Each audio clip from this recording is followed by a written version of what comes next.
Today on the channel, we play a little bit of rock and roll with Rock and Roll G.I. Joe Classified Series. The spirit of Olympian warrior will run forever!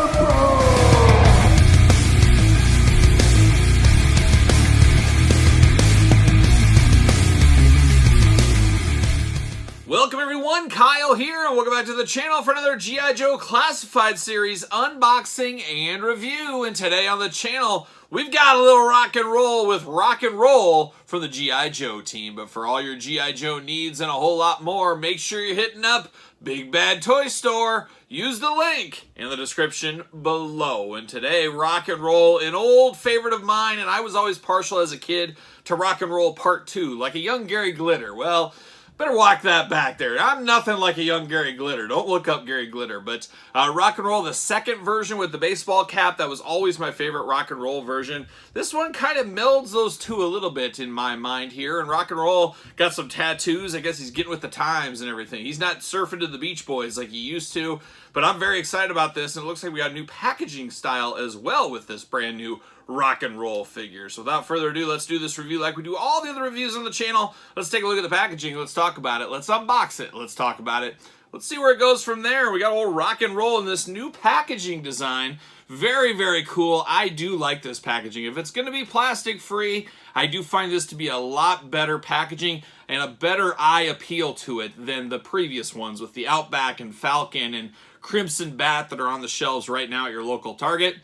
This looks a heck of a lot better. You see all the accessories up there, a little glamour shot of the comic. You got the G.I. Joe logo, and then there's the action figure right there. I like that they saved the little artwork for the side of the box. I think that really does work here. And how cool would it have been if you're an in-card collector, in-box collector, and you had all of them lined up sideways and all the artwork looked like this. It all looked like it flowed together. Man, talk about a missed opportunity, but it is what it is. I think he's number 71. Yes, number 71 down there at the bottom. Other side here, you got one of those little codes, QR codes. You can scan that. You can get all the details on Rock and Roll if you want to check it out. And then on the back, got a bunch of jibber jabber down at the bottom. We're showing off his the figure, everything you get in there, some accessories, all that kind of stuff. No cross sell, which is always puzzling to me, but it is what it is. 4 and up, plastic-free packaging. But let's pull old Rock and Roll. Let's pull them out of the package, see what all the fuss is about. There's always fuss when we're talking G.I. Joes, at least for me there is. Nothing else inside there, so we're off to the races. Goodbye, Rock and Roll. We get the little ammunition box here, number 71. Got the Joe logo, and you got Rock and Roll. Got his name on it right there. I am here for that as well. Very cool idea by the Joe team at Hasbro to do this. A little of this action. Spider-Man style, bam, see you later.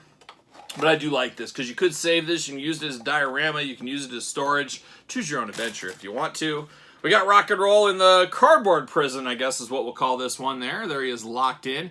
And behind him, you even get a little bit of artwork. That's a nice little extra attention to detail because honestly, I really do feel honestly they could have just put regular cardboard back there. We'd probably all be okay with it because I'm not sure a lot of people are going to be saving this little cardboard piece, but I guess you never do know. But there it is, old Rock and Roll. See you later. Goodbye. See you later. Goodbye. See you later. Goodbye. See you later, goodbye to the scissors. There you go. So I'm going to stick old Rock and Roll off to the side. Well, that's an interesting one there. Interesting. We got the Joe little baggie there. Always like that as well. It seems like a wasted cost to me, but I don't know. It is what it is. And there's some interesting stuff with this Rock and Roll in the accessory department. That is for sure. There it goes. Bam. See you later. Goodbye. Very interesting with this Rock and Roll is this doesn't happen in the G.I. Joe line very often, but we get extra hands with Rock and Roll here today, and I absolutely love it. We get the old Ronnie James Dio. We get the old heavy metal hands here. He's a good heavy metal brother, a good Rock and Roll brother. And then you get a fist. Are these the two greatest hands ever to come out of an action figure accessory pack? I think it is. You got a Fist of Fury. You got the heavy metal hands. What more could you ever want? Nothing from where I sit here, but I absolutely do love that. And I love the Rock and Roll hand on here. It's got a little like half part of a skull. So when he puts up the old thing right there, it shows the extra part of his mouth. We'll do it in the glamour shots, but very, very cool to get some extra hands with these Joes for once. It's been a long time coming.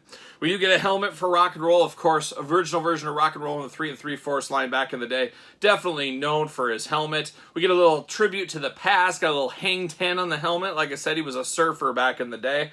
So he's going to hang 10, listen to some metal, do good brother things that good brothers do on a day-to-day basis. But you got the nice green helmet there. You got a little flap on the back in brown, little side pieces in brown, of course, all sculpted in. But a nice helmet there for rock and roll. I am here for that. Looks like he's got a little walkie-talkie action. He's going to hit up some truckers along the way, maybe. Could be a CB. Who knows? Who knows? But definitely like this here. It's got a plug in it, so it's going to plug into something. We'll get that figured out as well. We do get a little ammo canister as well with this one, and then you got a little ammo piece that will fit in there if you need be. I got to think this will store on the side of the weapon. Yes, it will, as usual. Then you got the big thing here. It looks like a belt that Lemmy would wear back in the day. Oh, Lemmy from Motorhead, Lemmy Kilmister. Look at that. A little nice feed there. Very, very cool. Strap that through the weapon as well. Oh, looks like we got cardboard on this weapon. What are we doing here? This is interesting. I don't know if we've seen this before, and I missed it myself, but little black cardboard piece around the weapon. I'm going to cut that out very carefully here, hopefully. Hopefully, maybe. There it is. There we go, getting down to business. Bam! See you later. Like a young Bachman Turner Overdrive. We're just taking care of business here at the channel today. But then you got the stand for the big old rifle here. A little bit of a bend to it. You can bend it back, heat it up if you need to.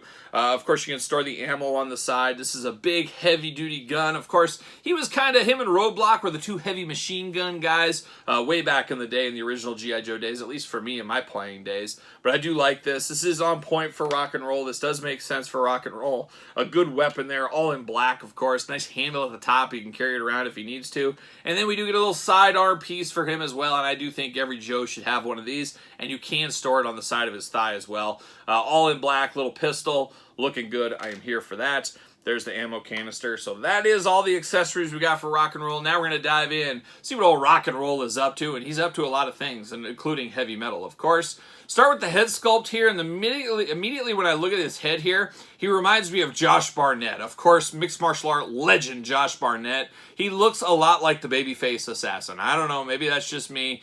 But blonde hair, got those dark wash to it, making a kind of a dirty blonde going on. Good eye colors there. He does seemingly have a little bit of a smirk action going on with his lip there. I don't know, unless it's painted wrong or incorrectly. I don't think it is. He's just kind of got a little smirk action. Definitely a good-looking figure, though. I really do like what I see. I love the Bandito belt kind of over the top here. He's got the ammo. He's ready to go. He's got it over the top, looking really good. He's got this big utility belt, and on the side of the belt here, you got holes in it so you can store the walkie-talkie on the side of him if you need to, which, of course, why would you not need to? But it will plug in right on the side or the back. Choose your own walkie-talkie adventure at the end of the day. I was hoping it clipped into the backpack. It does not. But definitely looks good. He's got a little water canister there, but we got two holes on the side so you can plug some stuff. He does got the thigh wrappings there. Those luckily are not removable, not falling down around his legs, but you can put his pistol in there, and then we just got a little pocket on the side here. He's very army feeling. He's got the green pants. He's got the brown boots going there. Kind of a baseball jersey type thing at the top, and the green and kind of tan, the army colors. Looking really good. Definitely bigger. He feels a little muscular, but he's probably about the size of Outback and stuff. And we'll do some comparisons later in this video, of course, as usual. But definitely looks good. I love he's got a little wrist guard there, a little buckle around there. And then this side, he's got more ammo. He's ready to go. He's got ammo wrapped around his wrist. He's ready for, if the firefight goes down, he's ready to take on Cobra at any time, apparently. Now, rock and roll got a lot of stuff added to him in the form of tattoos. We got tattoos on the bicep. He's even got the old patented mom tattoo. Oh, he's a sucker at the end of the day. He loves his mom. We got tattoos on his biceps and on his forearms. Both sides covered up there really good. He does got that tattoo on the top of his hand there, just like on the heavy metal hand, so you will be able to see that one. Definitely a very, very good figure, this rock and roll. I definitely love how this feels in hand. I love the look of it. Articulation-wise, head goes back, forth, side to side, even a pile driver side to side at the top. Arms go all the way around. You got butterfly shoulders as well, bicep cut, double jointed, pinless elbows, playing the hits right here at the table. Back and forth wrist, all back and forth. Got trigger hand there, looking really nice. You do get the ab crunch, of course. Waist articulation. Got those big old rock and roll splits. If he needs to hang 10 out in the ocean or he needs to jump over some Cobra bats, he could do either. Of course, we do have the drop down hips like we always see with the G.I. Joes. Thigh cut. Double jointed pinless knees, extremely tight knees on him. But we do got the double jointed pinless knees. You got the boot cut ankles. Back and forth, side to side, so all of the articulation we would want with rock and roll. I'm going to throw his helmet on just for the heck of it. Man, he's looking good. He feels like he just needs like a cigar, like an Arnold cigar outside of his mouth, and he would really be ready to take on some Cobra enemies there. But definitely a good-looking figure. Does he fit on a Mattel ringside collectible stand? Of course, as usual, use discount code Kyle. Save yourself 10%, and what do you know? He fits perfectly on those Mattel stands. Just a big, big dude. Oh, there it goes. It fell down. Not a fan of those things. I hate these side things. This one stays pretty good, but it can be knocked down, as you did just see. It reminds me of flashbacks to the Marvel Legends wave, where those things fall down on Cyclops and Havoc all the time. Not quite as bad here in this figure, but definitely a cool one, and it's always exciting for me when I get a new Joe. And this one was a little bit of a surprise. I had it pre-ordered at Big Bad Toy Store, and bam, just shipped out of the blue. I don't know if they got an early release or what the heck happened to it, but definitely came my way. So I'm very excited to have this rock and roll figure in my collection. I did mention Outback earlier. We can stick them side by side. Very similar size to these two. A lot of reuse between these two, honestly. It looks like they got the same sleeve. Maybe not the same sleeves going on. I thought it was maybe the same, but definitely not some reuse here. Maybe no. Maybe no. Maybe, I thought it was the same here, but it looks... It's similar but different. That's what we're going to call it. Similar but different. But no, definitely looks good. You can have another heavy-duty guy in your Joe team. And, of course, you can't show off the Joe team without the greatest of all time. The living legend himself, Flint, ready to lead the charge into battle, of course. Everybody loves a little Flint. And I even have a little Indiana Jones, a late sub member for the team. Psych Out got kicked out of the team. We don't want to explain why that happened, but Indiana Jones actually took his place. Somebody can fact-check that if they want to. Choose your own G.I. Joe adventure, as I always do say. Or just said it for the first time ever in my life right now. Once again, fact check that. Feel free. But love to get some Joes here, a little comparison style. I'm all in. I'm all in on rock and roll. I love rock and roll like a young Motorhead. That's what I love. Or Cheap Trick even. Who knows? But rock and roll, a good figure that does not disappoint. Happy to have this part of the Joe collection. Bring on more Joes. We're right around the corner from G.I. Joe June, so I am very excited to see what the future may hold in June, what's the next HasLab, what figures are coming hopefully to our mailbox any day now, and what kind of pre-orders we're going to have in June. I guess we'll find out very, very soon, so stay tuned to the channel and you'll find all that kind of stuff out. But let me know your thoughts on rock and roll. You all in, you all out, let me know your thoughts on this figure. Of course, you've made it this far. Don't forget to like this video. Don't forget to subscribe to the channel. Turn on the old notification bell as we got videos every single day. And then some, yes, and then some. We've got even more content, including early access to videos like this over on the Patreon channel. And best of all, when you are a member of the Patreon channel, you do support the channel. And you can support the channel also at ProWrestlingTees.com. Search Kyle Peterson. And don't forget social media. SirPaul64 on Twitter, Instagram, _Kyle_Peterson. So for rock and roll, I am Kyle, and I'll see you guys all real soon.